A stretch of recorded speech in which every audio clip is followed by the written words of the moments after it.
Good morning to all of you. आज का जो हमारा टॉपिक है वो इसी fundamental unit of life chapter से रिलेटेड। तो चलिए हम अपने पहले टॉपिक की तरफ बढ़ते हैं, endoplasmic reticulum. What is a endoplasmic reticulum? कहता है स्ट्रक्चर क्या है इसका। तो endoplasmic reticulum refers to a large network of membranous vesicles, tubes, sheets. अब एक टॉपिक आता है, टर्म आता है मेम्ब्रेन्स। क्या है? What is membrane? तो कहता है क्या membrane is a thin layer of a material. किसी भी मटेरियल का क्या है, एक पतला लेयर है, एक कवरिंग है, इसी को क्या कहते हैं? मेम्ब्रेन। तो एंडोप्लाज्मिक रेटिकुलम क्या है? तो सीट्स एंड ट्यूब्स का एक लेयर है, एक मेम्ब्रेन है, मतलब ट्यूब्स के जैसा एक क्या है? मेम्ब्रेन है, इसे कहते हैं इसका मेम्ब्रेन।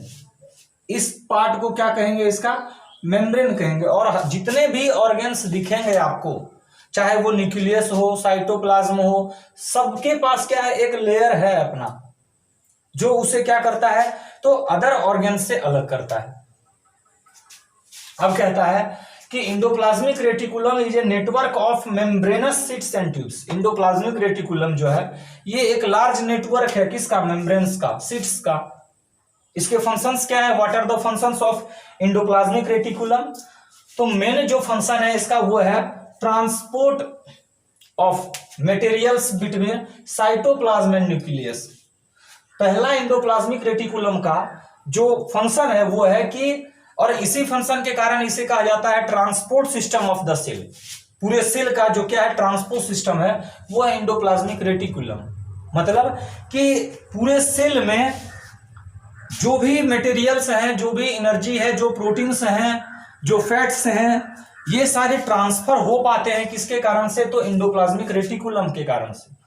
इसे कहा जाता है transport system of the cell. तो पहला फंक्शन है इसका कि ये क्या करता है? ट्रांसपोर्ट करता है मटेरियल्स का। कहां? तो साइटोप्लाज्म और न्यूक्लियस के बीच में। साइटोप्लाज्म और न्यूक्लियस के बीच में। तो फॉर एग्जांपल जैसे ये क्या है? प्लाज्मा मेम्ब्रेन है, ये न्यूक्लियस है, और इतना सारा जो बच गया वो क्या है?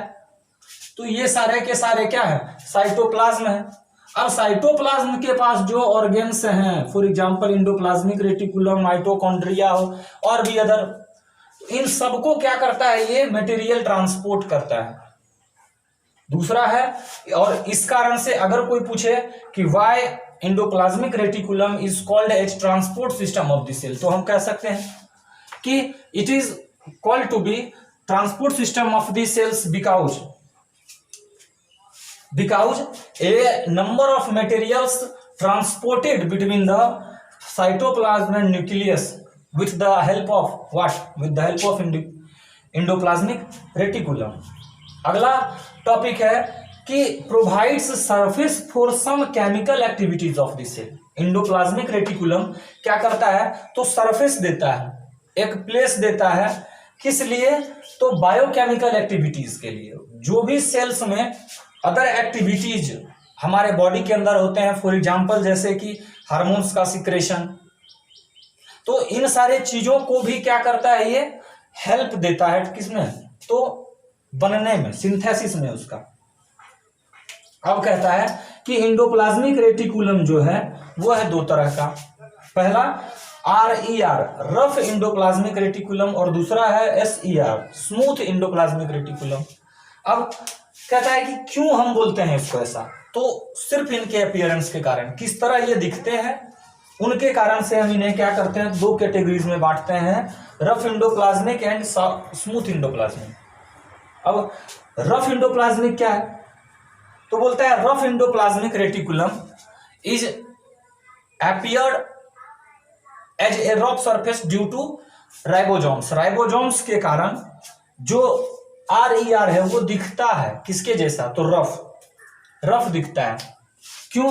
क्योंकि राइबोसोम जो है वो उसके लेयर्स पे क्या होता है? अटैच्ड होता है। ये इसके लेयर पे अटैच्ड होता है। और स्मूथ एंडोप्लाज्मिक रेटिकुलम के पास ये सारे राइबोसोम्स जो है वो होते नहीं है, जिनके कारण से क्या है कि ये दिखता कैसा है? स्मूथ दिखता है। अब इसके फंक्शंस को जानिए कि इसका पहला रफ एंडोप्लाज्मिक रेटिकुलम का फंक्शन क्या है।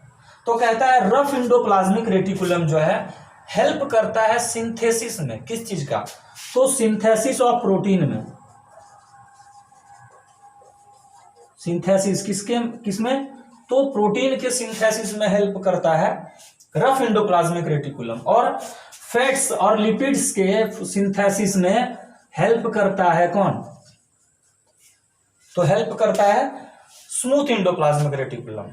अब इस एंडोप्लाज्मिक रेटिकुलम का एक और मेन फंक्शन है, वो क्या है कि जो एंडोप्लाज्मिक रेटिकुलम है वो प्रीफर करता है क्या चीज, तो डिटॉक्सिफाई करता है। जो भी पॉइजन्स हैं, जो भी टॉक्सिक मटेरियल्स है, उसको या तो ये खत्म करता है या हमारे बॉडी से, सेल से बाहर निकालता है। मतलब एंडोप्लाज्मिक रेटिकुलम का एक और फंक्शन क्या आ गया कि endoplasmic reticulum helps in the detoxifying of toxic materials और वेस्ट मटेरियल या फिर टॉक्सिक का मतलब हार्मफुल, जो भी मटेरियल्स जो हमारे सेल्स को, हमारे बॉडी को हार्म करते हैं, उनको क्या करता है ये एंडोप्लाज्मिक रेटिकुलम अपने से बाहर निकालता है। अगला जो हमारा टॉपिक है वो है गोल्गी एपरेटस। गोल्गी एपरेटस क्या है, कहता है कि ए stack of flat membrane vessels called cistern.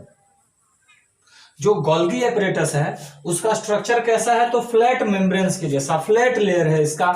और फ्लैट का मतलब क्या, फ्लैट रहने के कारण इसे एक और चीज बोलते हैं पैरेलल। मतलब ये स्टैक है, स्टैक का मतलब क्या है, एक बंडल है, किसका, तो फ्लैट मेम्ब्रेन्स का। इसे क्या कहते हैं, सिस्टर्न कहते हैं। सिस्टर्न का मतलब है वेसल्स, सिस्टर्न्स, इन सारे चीजों का मतलब है एक पॉट, एक ऐसा पोट जो क्या करता हो, ट्रांसफर करता हो, एक ऐसा पोट जो ट्रांसफर करता हो या अपने में स्टोर करता हो क्या चीज का, तो सिंथेसाइज्ड मटेरियल्स का, प्रोटीन्स का, अदर केमिकल थिंग्स का। तो बोलता है गोल्गी एपरेटस है क्या, तो गोल्गी एपरेटस क्या है कि एक स्टैक है, एक ग्रुप है मेम्ब्रेन्स का, किस तरह, तो फ्लैट, जो क्या कैसा दिखता हो, पैरेलल दिखता हो। अब कहता है कि गोल्गी एपरेटस का काम क्या है, what are the functions of Golgi apparatus. कहता है फंक्शंस पहला है to store and packs the product in vesicles. ये जितने सारे वेसल्स हैं उसमें ये क्या करता है, तो जो सिंथेसाइज्ड प्रोटीन्स हैं, जो बना हुआ, सिंथेसिस का मतलब क्या, बनाना, फॉर एग्जांपल फोटोसिंथेसिस, लाइट से जो थिंग्स बनता है उसे क्या कहते हैं, फोटोसिंथेसिस। तो कहता है कि store and packs the product, जो प्रोडक्ट जो हमारा एंडोप्लाज्मिक रेटिकुलम क्या करता है, प्रोडक्ट बनाता है। प्रोडक्ट क्या क्या बनाता था, तो प्रोटीन्स, फैट्स और भी बायोकेमिकल एक्टिविटीज करता था। तो इन सारे चीजों का एंडोप्लाज्मिक रेटिकुलम में जो भी सारे प्रोडक्ट बनते हैं उनको क्या करता है, ये स्टोर करता है कहां, तो इन्हीं सारे वेसल्स में। यही वेसल्स में क्या करता है, इसको स्टोर कर लेता है। मतलब पहला फंक्शन है इसका कि materials which is synthesized by the endoplasmic reticulum, जो मटेरियल एंडोप्लाज्मिक रेटिकुलम क्या करता था, तैयार करता था, उसे अब ये क्या करता है, तो स्टोर करता है। उसे अब ये क्या करता है, गोल्गी एपरेटस स्टोर करता है। मतलब कि एंडोप्लाज्मिक रेटिकुलम जब समझ रहे थे हम लोग, तो उसमें मैंने आपको बताया कि एंडोप्लाज्मिक रेटिकुलम को transport system of the cell भी कहते हैं। मतलब कि जो अपने आप में ये बनाता है, जिन चीजों को ये क्या करता है, सिंथेसिस करता है इनका, जिन चीजों का ये क्या करता है, मैन्युफैक्चरिंग करता है, मैन्युफैक्चर करता है कौन, एंडोप्लाज्मिक रेटिकुलम। उन सेल्स को क्या करता है, ये ट्रांसपोर्ट कर देता है किसमें, गोल्गी एपरेटस में। और गोल्गी एपरेटस का क्या करता है, तो उनको स्टोर करता है और पैक करता है, सॉर्ट करता है, जमा करता है, वो पैक करता है, स्टोर करता है। और जब कभी जरूरत हो, बोलता है कि packs and transport the material, Golgi apparatus packs and transport the material synthesized in endoplasmic reticulum. Endoplasmic reticulum जो भी मटेरियल्स को क्या करता है, बनाता है, उसको ये क्या करता है, पैक करता है या ट्रांसपोर्ट करता है, कहां, तो to different parts, to different targets of the body wherever it is needed, जहां कहीं भी जरूरत होती है इस तरह के मटेरियल्स का, प्रोटीन्स का, वहां क्या करता है, ये ट्रांसफर करता है, ट्रांसपोर्ट करता है। तो गोल्गी एपरेटस का काम क्या है, तो गोल्गी एपरेटस जो है ये स्टोर हाउस, दूसरा ट्रांसपोर्टिव सिस्टम, और तीसरा जो मेन फंक्शन है इसका वो है formation of lysosome. Golgi apparatus क्या करता है, लाइजोसोम्स को फॉर्म करता है। अब लाइजोसोम टर्म है क्या, इसको इस टॉपिक के अगले में हम लोग पढ़ेंगे, फिर से इसको देख लेते हैं। गोल्गी एपरेटस का जो स्ट्रक्चर है वो क्या है, तो पैरेलल मेम्ब्रेनस है, मतलब इनके मेम्ब्रेन्स जो है एक दूसरे के पैरेलल में है, पहला।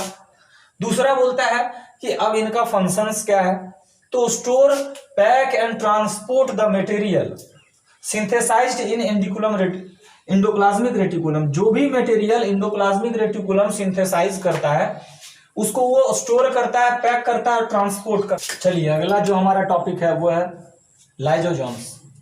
लाइजोसोम्स क्या है, तो कहता है कि जिस तरह हम लोगों ने पढ़ा इंडोप्लाज्मिक रेटिकुलम, गोल्गी एपरेटस, उन सबके पास था क्या, ट्यूब्स थे, स्ट्रक्चर्स था, ठीक उसी तरह से लाइजोसोम भी क्या है, तो किसी डिफाइंड स्ट्रक्चर के साथ में बना हुआ होता है, और इस स्ट्रक्चर को कहते हैं सैक लाइक स्ट्रक्चर, किसी ट्यूब के जैसा structure, which is filled with hydrolytic enzymes. जो भरा हुआ किससे रहता है, तो मान लेते हैं कि ये क्या है, एक लाइजोसोम है, इसमें भरा हुआ क्या है, हाइड्रोलाइटिक एंजाइम्स। तो कोई पूछेगा कि लाइजोसोम्स के जो सैक्स हैं उनमें भरा हुआ क्या रहता है, क्या फील्ड रहता है, तो क्या कह सकते हैं हम, हाइड्रोलाइटिक एंजाइम्स। अब इनके फंक्शंस क्या हैं हमारे सेल में, उसको पढ़िए। तो कहता है लाइजोसोम्स हमारे सेल का वो पार्ट है जिसे कहते हैं हम suicidal bag of the cell. Lysosomes का दूसरा ही नाम है suicidal bag of the cell, मतलब ये क्या करता है, खुद अपने सेल को ही मार देता है, खुद से अपने सेल को ही मार देता है, इसलिए इसे कहते हैं सुसाइडल बैग, खुद सुसाइड कर लेता है। तो चलिए अब इसके मेन फंक्शंस को देखते हैं। कहता है क्या कि लाइजोसोम हेल्प्स और keeps the cell clean. Lysosome जो है वो हेल्प करता है और क्लीन, साफ रखता है किसको, सेल को। तो किस चीज से साफ रखता है, किस तरह के मटेरियल से, तो बोलता है कि from foreign material, from bacteria, from food and also from worn out sales. जो लाइजोसोम है ये क्या करता है, सेल को क्लीन रखता है, कहां, किससे, तो जो फॉरेन मटेरियल्स हैं, जो बाहर से जो मटेरियल्स आते हैं उनको ये डाइजेस्ट कर देता है, किसके हेल्प से, डाइजेस्टिव एंजाइम्स के हेल्प से। जो बैक्टीरिया है, हार्मफुल है, उनको क्या करता है, ये डाइजेस्ट कर देता है। जो फूड है उसको डाइजेस्ट करता है। जो वॉर्न आउट सेल है, वॉर्न आउट का मतलब क्या, जो डेड सेल है, जो इंजर्ड सेल है, उसको भी क्या करता है, ये खत्म करता है। कैसे, ये पॉसिबल कैसे है, तो कहता है क्या कि जब कभी लाइजोसोम्स को ऐसा लगता है कि सेल जो है ये क्या है, हार्मफुल अब होगा, वॉर्न आउट है, खराब है, या ये जो बैक्टीरिया है वो क्या है, हार्म कर सकता है, तो ये क्या करता है, खुद से फट जाता है। जो सेल है ये पूरा का पूरा एक सेल है, मान लेते हैं यहाँ पे क्या है, एक लाइजोसोम है, क्योंकि यहाँ न्यूक्लियस भी है, साइटोप्लाज्म भी है, और भी बहुत सारे ऑर्गेन्स हैं। तो यहाँ पे ये क्या है, एक लाइजोसोम है, यहां से इंटर करता है कोई बैक्टीरिया। ये बैक्टीरिया क्या है, हार्मफुल है हमारे सेल के लिए, हमारे बॉडी के लिए। लाइजोसोम्स क्या करता है, खुद से यहां फट जाता है, और हम लोग पढ़े हैं क्या कि field with hydrolytic enzymes. Hydrolytic enzymes क्या है, तो डाइजेस्टिव एंजाइम्स को ही कहते हैं हाइड्रोलाइटिक एंजाइम्स। अब ये एंजाइम क्या करता है, खुद से फट के इन सारे चीजों को अपने आप में सुसाइड कर लेता है, खत्म कर लेता है, और इस तरह हमारा जो सेल है वो फिर से साफ हो जाता है। एक और एग्जांपल, जैसे फॉर एग्जांपल जैसे कि हम लोग जब कभी भी क्या करते हैं, ताली बजाते हैं, तो हमारा सेल छोटा छोटा है, बहुत छोटा है सेल का साइज, और इसलिए क्या होता है कि हार्ड हिट से क्या होता है, बहुत सारे सेल जो है वो मर जाते हैं। अब जो सेल मरता है, लाइजोसोम्स क्या करते हैं, तो तुरंत फटता है और उन सारे वर्न आउट सेल्स को डाइजेस्ट कर लेता है। और डाइजेस्ट करने से क्या हुआ कि जो डेड सेल था वो हमारे बॉडी में अब किस काम का है, तो वेस्ट मटेरियल है। वेस्ट मटेरियल को क्या किया, ये क्लीन कर दिया, साफ कर देता है। इसलिए lysosome is also called suicidal bag. Lysosome क्या करता है, तो खुद के ही सेल में रहकर खुद को ही, इस पूरे सेल को ही क्या करता है, तो मार देता है। इसलिए इसे कहते हैं suicidal bag of the cell. चलिए अगला जो हमारा टॉपिक है वो है माइटोकॉन्ड्रिया। माइटोकॉन्ड्रिया है क्या, तो कहता है कि mitochondria is made up of double layered membrane bound organelles. Mitochondria जो है वो उसका स्ट्रक्चर जो है वो है डबल लेयर्ड, मतलब दो लेयर हैं उसके दो लेयर हैं जिससे वो बना हुआ है। अगला कहता है कि what are the functions, mitochondria के क्या क्या फंक्शंस हैं। तो पहला है कि mitochondria is called as the power house of the cell. Mitochondria को सेल का पावर हाउस कहा जाता है, क्योंकि जितनी भी एनर्जी है हमारे सेल में सभी को क्या करता है, माइटोकॉन्ड्रिया ही रिलीज करता है। किस चीज के फॉर्म में, तो एटीपी, एडिनोसिन ट्राइफॉस्फेट के फॉर्म में ये क्या करता है, एनर्जी को रिलीज करता है। अब है कि माइटोकॉन्ड्रिया को power house of the cell कहते हैं और ये एनर्जी को एटीपी के फॉर्म में रिलीज भी करता है। लेकिन है कि अब ये एनर्जी जो है ये बनता कैसे है सेल में, आता कहां से है। तो क्लास 7th या 8th में आप लोगों ने पढ़ा होगा रिस्पायरेशन चैप्टर में कि जब कभी रिस्पायरेशन होता है, मतलब कि रिस्पायरेशन ही क्या है कि हेल्प करता है किसमें, तो ऑक्सीडेशन ऑफ फूड में, ऑक्सीडेशन ऑफ प्रोटीन में, ऑक्सीडेशन ऑफ कार्बोहाइड्रेट में। ऑक्सीडेशन का मतलब तोड़ने में, सिंपलर फॉर्म में। अब है कि mitochondria is the site of cellular respiration. Mitochondria क्या है, तो किसी भी सेल में रिस्पायरेशन का वो साइट है, वो प्लेस है। इस कारण से अब रिस्पायरेशन के कारण से क्या हो गया, एक रिलेशन आ गया कि जिस जगह पे रिस्पायरेशन होगा वहीं पे क्या होगा, एनर्जी का भी फॉर्मेशन होगा। तो क्या है कि is the site of respiration, mitochondria is the site of cellular respiration and. तो अब करता क्या है, तो बोलता है कि mitochondria uses O2 oxygen to oxidize carbohydrate and fats in the cell and release the synthesized energy in the form of ATP. Mitochondria जो है वो क्या करता है, तो जो फूड है हमारे बॉडी के अंदर, कार्बोहाइड्रेट है, फैट है, प्रोटीन है, कुछ भी है, उनको क्या करता है, ये रिस्पायरेशन के हेल्प से। तो रिस्पायरेशन में हम यूज क्या करते हैं, O2। तो बोलता है O2 के हेल्प से अब क्या करता है ये कि यही कार्बोहाइड्रेट, प्रोटीन को, फैट्स को सिंपलर फॉर्म में तोड़ता है और इस फॉर्म को क्या कहते हैं, एटीपी, और रिलीज कर देता है एनर्जी को किस फॉर्म में, एटीपी, एडिनोसिन ट्राइफॉस्फेट के फॉर्म में। अब कहता है क्या कि mitochondria have their own ribosome. Mitochondria के पास अपना राइबोसोम भी है और डीएनए भी है। अब राइबोसोम से क्या पता चलता है, इंडोप्लाज्मिक रेटिकुलम में हम लोग पढ़े थे कि रफ इंडोप्लाज्मिक रेटिकुलम जो है वो बना होता है राइबोसोम से और सिंथेसिस करता है और खुद भी बनाता है क्या चीज, प्रोटीन को। तो कहता है कि जब माइटोकॉन्ड्रिया में भी क्या है, राइबोसोम है, तो ये भी क्या करेगा कि बहुत सारे ऐसे प्रोटीन्स हैं जिनको ये सिंथेसिस करेगा, अपने अंदर बनाएगा।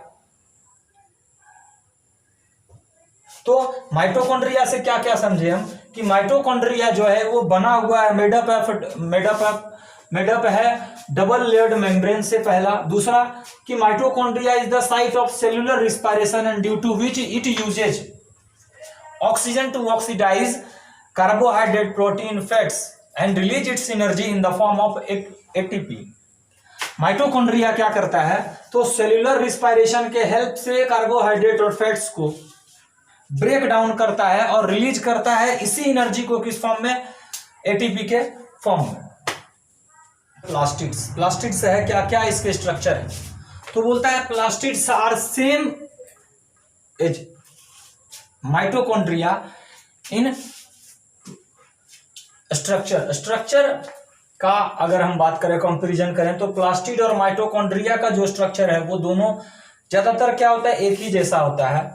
अब है क्या प्लास्टिड्स के काम क्या है, तो कहता है प्लास्टिड्स जो है वो पाया जाता है found in plant cells, plant के सेल में प्लास्टिड पाया जाता है। इसके टाइप्स कितने हैं, तो बोलता है प्लास्टिड्स है two types, chromoplast and leucoplast. Chromoplast क्या है, तो बोलता है प्लास्टिड्स, कुछ प्लास्टिड्स जो होते हैं वो होते हैं कलर्ड, और जो कुछ होते हैं वो क्या होते हैं, कलर्ड नहीं होते हैं, जिनके पास कोई पिगमेंट नहीं होता है, कोई कलर नहीं होता है, उसे कहते हैं ल्यूकोप्लास्ट।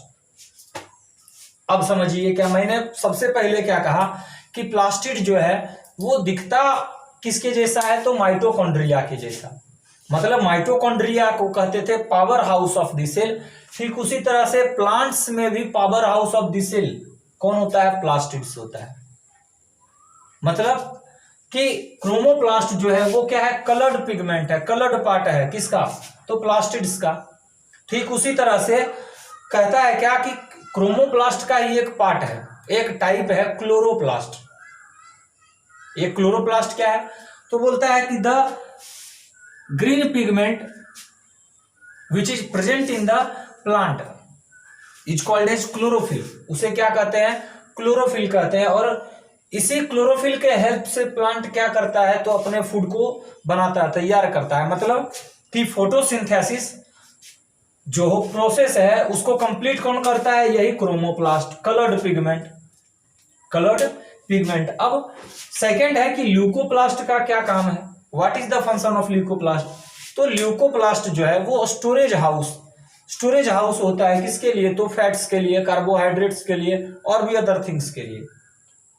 अगला कहता है कि प्लास्टिड्स में ये स्ट्रोमा जो टर्म है वो क्या है, कहता है जो प्लास्टिड का स्ट्रक्चर है उस स्ट्रक्चर में जब कोई मटेरियल क्या हो, फोल्डेड हो, एम्बेडेड हो, इसका मतलब कि the material which is embedded in the cell, which is embedded in the plastids is called as stroma. वो मटेरियल जो प्लास्टिड में क्या है, एम्बेडेड है, फोल्डेड है, मुड़ा हुआ है, स्टोर है, उसे कहते हैं स्ट्रोमा। अब आइए वैक्यूल्स क्या है, तो वैक्यूल्स का सिंपल मीनिंग ही होता है एम्प्टी, खाली जगह वही को क्या कहते हैं, वैक्यूल्स। जैसे अमीबा का अगर आप फिगर देखे होंगे तो उसमें क्या होता है, इन एम्प्टी स्पेसेज को क्या कहते हैं, हम वैक्यूल्स कहते हैं। तो कहता है कि वैक्यूल्स का काम क्या है, तो वैक्यूल्स एक्ट एज स्टोरेज सेक। वैक्यूल्स जो है किसी भी सेल में स्टोरेज, किसी चीज को स्टोर करने का काम करता है।